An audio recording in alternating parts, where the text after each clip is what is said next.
ایک بزرگ گزرے شاہ بقی الدین ابن مخلد، فرماتے میری 19 سال عمر تھی، میں نیشہ پور میں پڑھا کرتا تھا، میرے اندر علم کا بڑا ذوق تھا۔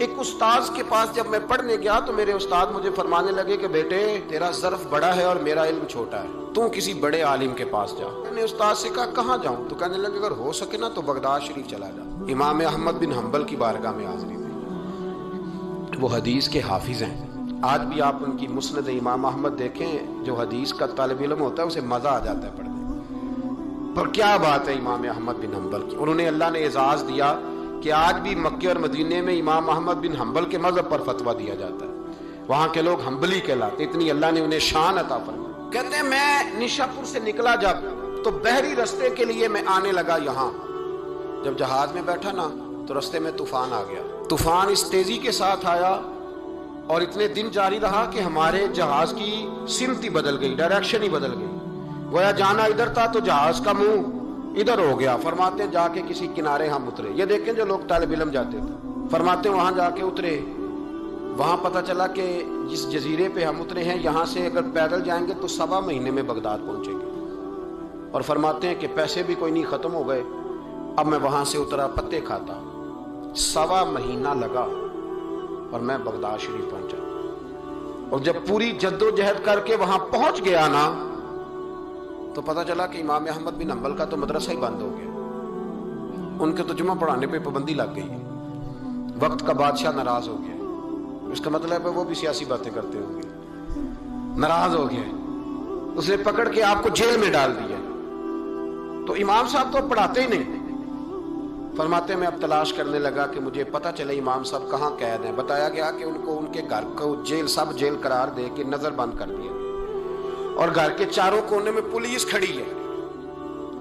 امام احمد بن حنبل رحمۃ اللہ تعالی علیہ کے وہ شاگرد شاہ بقی الدین صاحب فرماتے ہیں کہ میں جب وہاں پہنچ گیا، وہاں پہنچ کر کے میں نے لوگوں سے کہا کہ تم نا قریب نہ جانا، بس مجھے بتا دینا کہ امام صاحب کا گھر کہاں ہے۔ تو کہتے ہیں ایک شخص نے مجھے کہا کہ میں انگلی کا اشارہ نہیں کروں گا، آنکھ کا اشارہ کروں گا، کیونکہ حالات بڑے خراب ہیں۔ کہتے ہیں اس نے آنکھ کے اشارے سے بتایا کہ وہ سامنا گیٹ امام صاحب کا ہے۔ کہتے ہیں میں واپس آ گیا، اب ساری رات سوچتا رہا کہ امام صاحب کے گھر تعلیم حاصل کرنے کیسے جانا ہے۔ فرماتے ہیں پھر مجھے ایک تجویز سمجھ میں آئی، صبح جب میں نے اٹھا تو میں نے سر سے پگڑی اتاری، اپنے بالوں میں ہاتھ ڈال کے بال بکھیر دیے، چاروں جانب بکھر گئے، زلفیں رکھی ہوئی تھی۔ فرماتے ہیں پھر میں نے اپنی قمیض کو تھوڑا سا ایک جگہ سے پھاڑا، تھوڑا سا دوسری جگہ سے پھاڑا، ٹخنوں کے قریب کر کے کہتے ہیں میں نے جا کے تھوڑی سی تہمت کو بھی پھاڑا، ہاتھ کے اندر میں نے کاسا پکڑا جیسے فقیر مانگنے والے پکڑتے ہیں۔ اب تو فقیر کہتا نا اللہ بھلا کرے، اللہ بھلا کرے، تو اس زمانے میں کہتے تھے اجرکم علی اللہ، اجرکم علی اللہ، تمہیں اللہ اجر دے، تمہیں اللہ۔ کہتے ہیں یہ وظیفہ میں نے اچھی طرح پکایا، نظریں میں نے جھکا لی، پھٹے پرانے کپڑے پہن کے نا تو بغداد کی گلیوں میں، بغداد کی گلیوں میں تیری تلاش میں پھرا میں جنگل، پہاڑ اور دشت میں۔ کہتے ہیں بغداد کی گلیوں میں کبھی ادھر کبھی ادھر، میں نہ وہ لیے نہ کاسا، میں گھوم رہا ہوں پھر رہا ہوں، تینوں لب دیا آپ گواچے۔ کہتے ہیں میں ڈھونڈتا پھر رہا ہوں مجنو بن کے وچ بازاراں، کدی ککھاں وانگ رلائے، کدی کہایا کنبا سارا، سر نیزے اتے چڑھائے، آزم یار مناؤن دی خاطر اساں کی پیس وٹائے۔ فرماتے ہیں کہ وہ کاسا لیے تو میں نکلا، سپاہی کھڑے تھے، ان سے بھی میں نے کہا اجرکم علی اللہ۔ کہتے ہیں ایک دینار انہوں نے بھی میرے کاسے میں ڈالا۔ پھر امام احمد بن حنبل کا دروازہ آیا تو میں نے دروازے پہ کھڑے ہو کہا اجرکم علی اللہ، اجرکم علی اللہ، اجرکم علی اللہ۔ کہتے میرا جوش ہی بدل گیا۔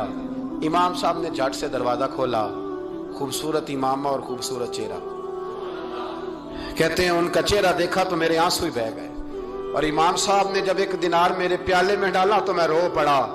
میں نے کہا بغداد کے بادشاہ، او میرے محبوب کے علم کے وارث، میں بھیک مانگنے نہیں آیا، میں تو رسول اللہ کی حدیث سننے آیا ہوں۔ مجھے نہ آپ نے خیرات نہیں دینی، بس مجھے ایک حدیث میرے نبی پاک کی روز پڑھا دیا کریں، ایک حدیث، ایک حدیث۔ یہاں تو ہر جمعہ پڑھائی جاتی ہے نا، وقت نہیں ہوتا، لوگ دیر سے آتے ہیں، کہا ایک حدیث آپ نے پڑھانی ہے۔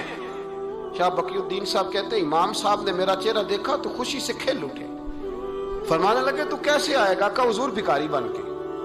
میں خیرات مانگنے آؤں گا، یہ بھی تو خیرات ہی ہے نا، مصطفیٰ کریم کے نام کی خیرات مانگنا۔ حضور آپ نے ایک حدیث پڑھانی ہے، سنیں۔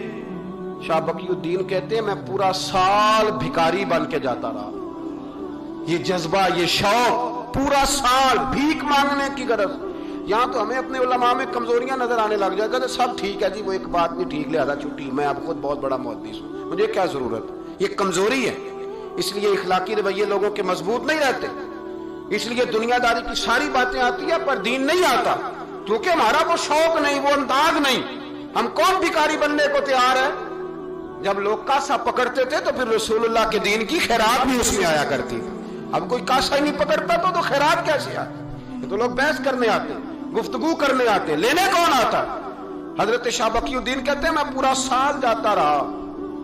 امام احمد بن حنبل مجھے فرماتے یار میں بھی سوچتا تھا کہ کہیں میرے علم کو زانگی نہ لگ جائے، دیکھو اللہ نے فضل کیا ہے، مجھے ایک طالب علم عطا فرما دیا ہے۔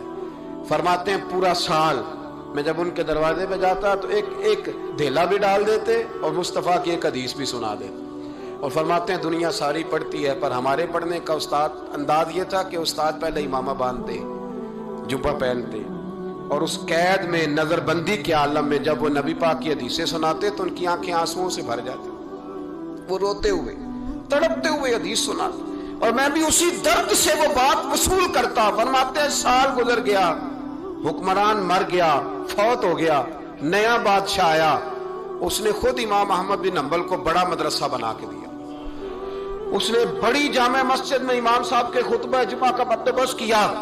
فرماتے ہیں ہزاروں طالب علم کئی ملکوں سے امام صاحب کے دروازے پر آ کے بیٹھنے لگے۔ فرماتے جب میں بھی پہنچا نا تو امام فرمانے لگے تو ذرا آگے آ جا، کہتے میں آگے آیا تو فرمانے لگے بھی علم تمہیں بھی دیتا ہوں، تمہیں بھی پڑھاؤں گا، مرتے دم تک پڑھاؤں گا، پر جو میرے اندر فیض کی خیرات تھی نا وہ ساری اس نے حاصل کر لی۔